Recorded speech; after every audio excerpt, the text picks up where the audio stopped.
आत्मनिर्भर भारत ही भारत सरकारने कोविड-19 साथीच्या काळात सुरू केलेली एक धोरणात्मक चौकट आहे, ज्याचा उद्देश भारताची आर्थिक स्वयंपूर्णता वाढवणे आणि बाह्य संसाधनांवरील अवलंबित्व कमी करणे हा आहे.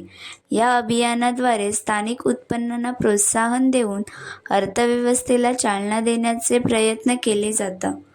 संरक्षण, तंत्रज्ञान, ऊर्जा आणि उत्पादन यांसारख्या विविध क्षेत्रांमध्ये आत्मनिर्भरता साधण्याचे यात उद्दिष्ट आहे. उद्देश देशाला आर्थिकदृष्ट्या स्वावलंबी बनवणे आणि जागतिक पुरवठा साखळीवरचे अवलंबित्व कमी करणे. सुरुवात मे 2020 मध्ये पंतप्रधान नरेंद्र मोदी यांनी या अभियानाची घोषणा केली आणि अर्थव्यवस्थेला चालना देण्यासाठी 20 लाख कोटी रुपयांच्या प्रोत्साहन पॅकेजचा भाग म्हणून याची अंमलबजावणी केली.